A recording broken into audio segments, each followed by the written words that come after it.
ఈ లోతైన విశ్లేషణకు స్వాగతం. అవును. ఈరోజు మనం కొన్ని ఆసక్తికరమైన మూల వనరులను తీసుకున్నాము. అవును. ఇది చాలా ముఖ్యమైన టాపిక్ కదా. ఖచ్చితంగా ప్రధానంగా ఎన్సీఈఆర్టీ ఆధారిత సహజ వృక్ష సంపద మరియు వన్యప్రాణులు అనే అంశం చుట్టూ మన చర్చ ఉంటుంది. ఈ వనరులు ప్రకృతి గురించి చాలా లోతైన విషయాలను చెబుతాయి. రైట్. అసలు భూమి ఎత్తుకు, వాతావరణానికి మరియు అక్కడ పెరిగే చెట్లకు మధ్య ఉన్న సంబంధాన్ని డీకోడ్ చేయడమే మన ఈనాటి లక్ష్యం. అవును. అంటే ఒకే కొండ మీద ఎత్తు పెరిగే కొద్దీ ప్రకృతి ఎలా మారుతుందో తెలుసుకోవడం నిజంగా అద్భుతం. కదా. దీన్ని ఒక చిన్న కథతో మొదలుపెడదాం. అవును. సలీమా అనే ఒక విద్యార్థిని హిమాచల్ ప్రదేశ్లోని మనాలి నుండి రోహతాంగ్ పాస్కు బస్సులో వెళ్తోంది. ఓహో, చాలా ఎత్తైన ప్రదేశం అది. అవును. బస్సు కొండ ఎక్కుతుంటే ఆమె ఒక మ్యాజిక్ చూసింది. కింద కొండపాదాల దగ్గర దట్టమైన సాల్ మరియు టేకు చెట్లున్నాయి. కాని బస్సు మెల్లగా పైకి వెళ్లే కొద్దీ ఆ భారీ అడవులు పూర్తిగా మాయమైపోయాయి. అవును, వాతావరణం మారుతుంది కదా. ఎగ్జాక్ట్లీ. వాటి ప్లేస్లో సన్నని ఆకులున్న శంఖాకారపు చెట్లు కనిపించాయి. వాటిమీద ఎర్రటి రోడోడెండ్రాన్ పూలు కూడా చూసి ఆమె ఆశ్చర్యపోయింది. అబ్బా, ఆ దృశ్యం చాలా అందంగా ఉండింటుంది. అవును. ఇంకా పైకి అంటే రోహ్తాంగ్ పాస్ దగ్గరకు వెళ్లేసరికి చెట్లు అస్సలే లేవు. కేవలం పచ్చిక బయళ్ళు, మంచు మాత్రమే కనిపించాయి. ఇదొక అద్భుతమైన పర్యావరణ పరిణామక్రమం. ఆ అమ్మాయి గమనించిన మార్పు కేవలం భౌగోళిక స్వరూపంలో వచ్చిన మార్పు కాదు. మరింకేంటి? అక్కడ భూమి ఎత్తుకు చెట్లకు ఉన్న విడదీరాని సంబంధం కనిపిస్తోంది. ఎత్తు పెరిగే కొద్దీ ఉష్ణోగ్రత తగ్గుతుంది కదా. అవును, చలి పెరుగుతుంది. ఆ మారిన వాతావరణానికి తగ్గట్టుగా అక్కడి సహజ వృక్ష సంపద తనను తాను పూర్తిగా మార్చుకుంటుందన్నమాట. సరే, దీని గురించి కొంచెం విశ్లేషిద్దాం. ఎత్తు పెరిగే కొద్దీ చెట్లు మారుతున్నాయంటున్నారు. అవును. అంటే ఇప్పుడు మనం చలికాలంలో బయటికి వెళ్లేటప్పుడు చలి దెబ్బకు తట్టుకోవడానికి స్వెటర్ వేసుకుంటాం కదా. ఖచ్చితంగా. అదే వర్షం పడితే తడవకుండా ఉండటానికి రెయిన్ కోట్ వేసుకుంటాం. ఇలాగే ప్రకృతి కూడా తన బట్టలు మార్చుకుంటుందా? భలే అడిగారు. ఇక్కడ ఆ దుస్తుల ఉపమానం 100% సరిపోతుంది. ప్రకృతి కూడా తనదైన ఒక వార్డ్రోబ్ ఉంది. ఓ, నిజంగానా? అవును. ఇక్కడ ఆశ్చర్యకరమైన విషయమేంటంటే వృక్ష సంపద పెరగడమనేది కేవలం ఆ నేలమీద మాత్రమే ఆధారపడి ఉండదు. ఓహో, మట్టి ఒక్కటే ముఖ్యం కాదన్నమాట. కాదు, అది ప్రధానంగా ఆ ఉష్ణోగ్రత మరియు గాలిలో ఉన్న తేమ మీద ఆధారపడి ఉంటుంది. అంటే మాయిశ్చర్ అంటారు గదా. అదే. వాటితో పాటు నేలమందం, కొండవాలు కూడా చాలా ముఖ్యమే. ఈ కారణాల వల్లే ప్రపంచవ్యాప్తంగా ఉన్న సహజ వృక్ష సంపదను 3 భాగాలుగా విభజించారు. అవేంటి? అడవులు, గడ్డి భూములు మరియు పొదలు.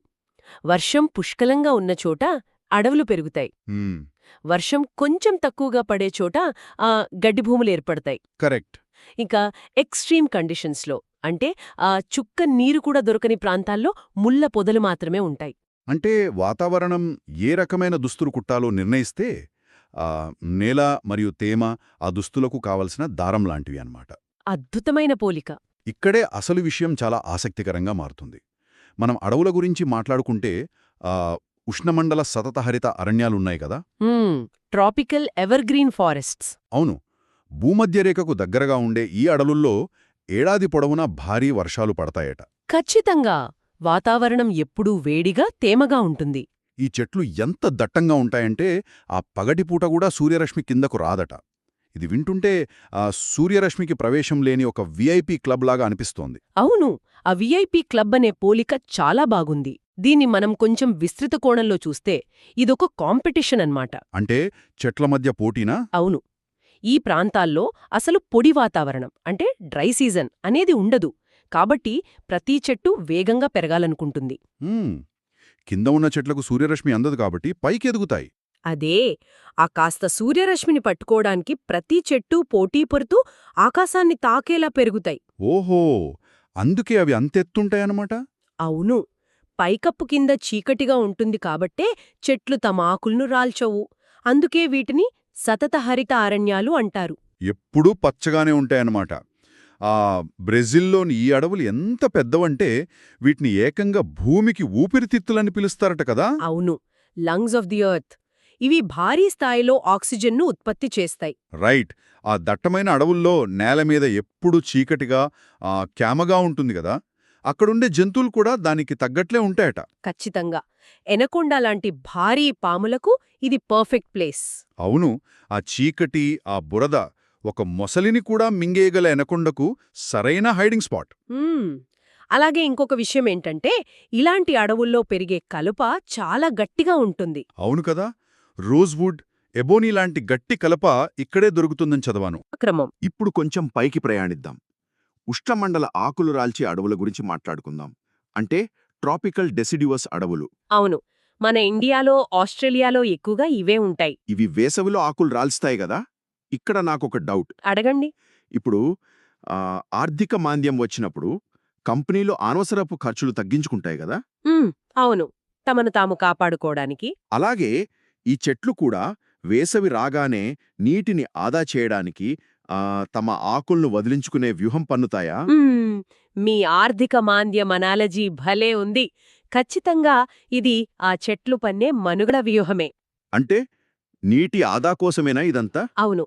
ఇక్కడ ట్రాన్స్పిరేషన్ అంటే బాష్పోత్సేకం అనే ప్రక్రియ జరుగుతుంది. చెట్ల ఆకుల్లో చిన్న రంధ్రాలుంటాయి కదా, హ్మ్. వాటి ద్వారా నీరు ఆవిరి అవుతుంది. అవును. ఎండాకాలం రాగానే నేలలో నీరు ఎండిపోతుంది. అప్పుడు కూడా ఆకులు చెట్టుకే ఉంటే ఆ ఉన్న కొద్దిపాటి నీరు కూడా ఆవిరైపోతుంది. ఓహో, అలా జరిగితే చెట్టు చనిపోతుంది కదా. ఎగ్జాక్ట్లీ.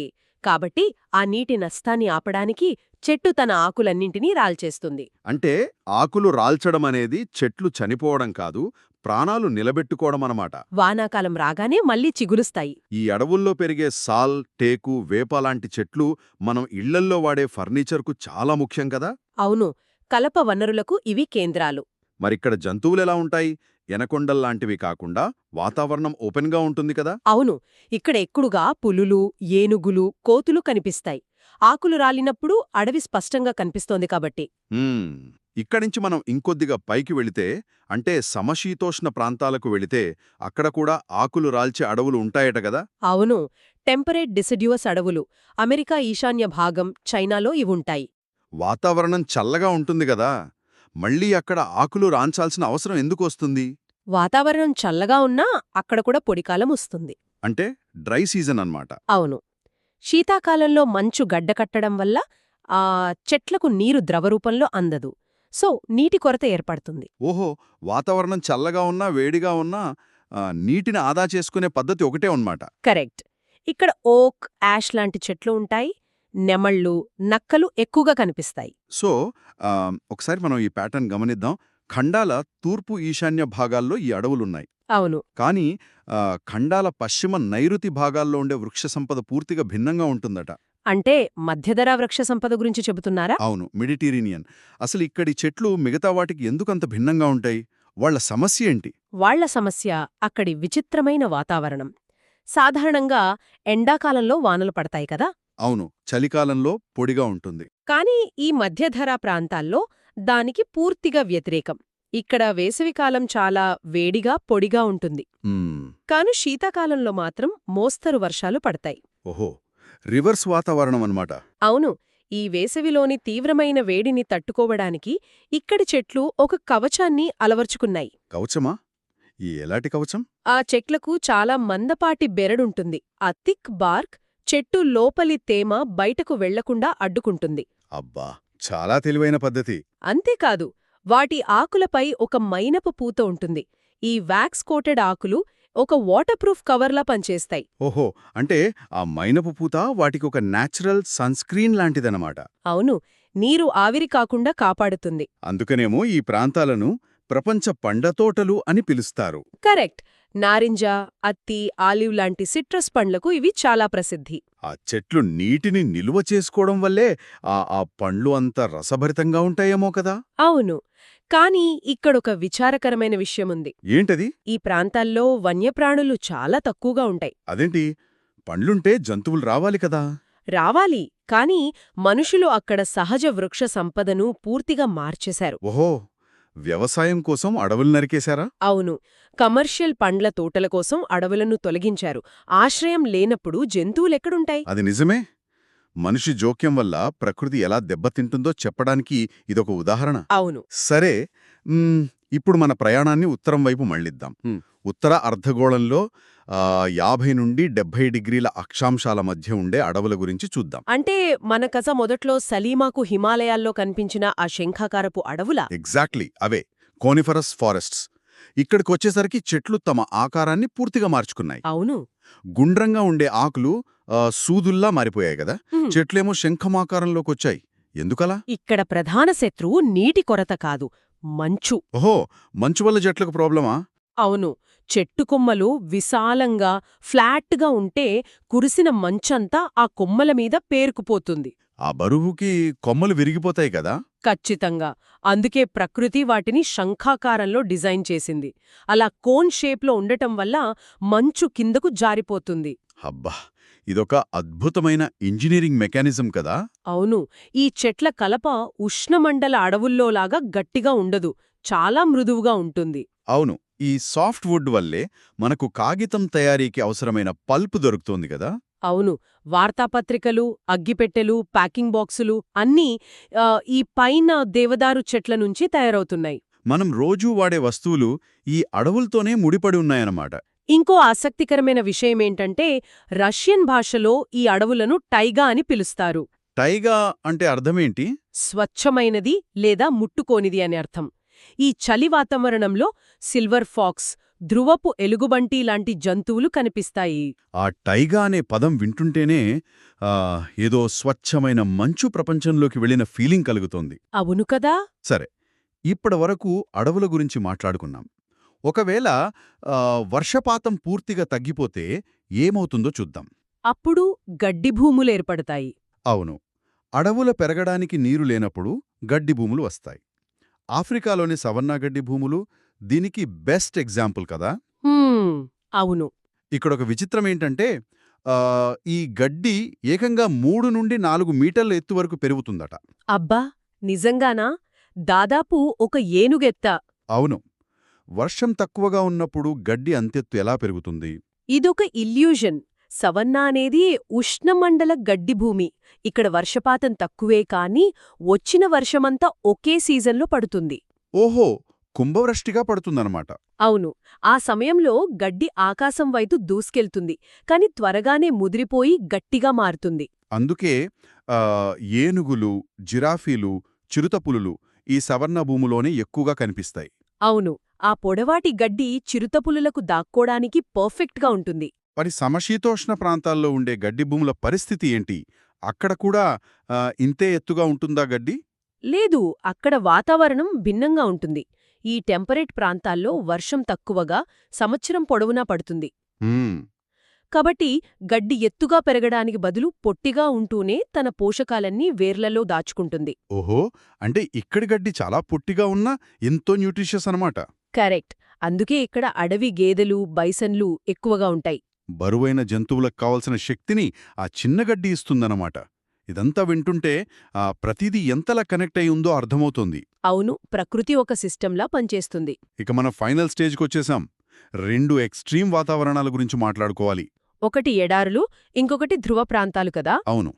ఎడార్ల గురించి ఆలోచిస్తే పొడి వాతావరణం, నీటి కొరత. అక్కడ కేవలం ముళ్ల పొదల మాత్రమే బతకగలవు. అసలు ఈ ముళ్ళనేవి ఏంటి? ఎడారిలోనే ఎందుకుంటాయి? ఎడారుల్లో చెట్లకు అతిపెద్ద శత్రువు నీటి నష్టం. అందుకే చెట్లు తమ ఆకులను పూర్తిగా సన్నని ముళ్ళుగా మార్చుకున్నాయి. అబ్బా, ఆకులే ముళ్ళుగా మారాయన్నమాట. అవును. ఆకుల ఉపరితలం తక్కువ ఉంటే నీరు తక్కువ ఆవిరవుతుంది. గ్రేట్.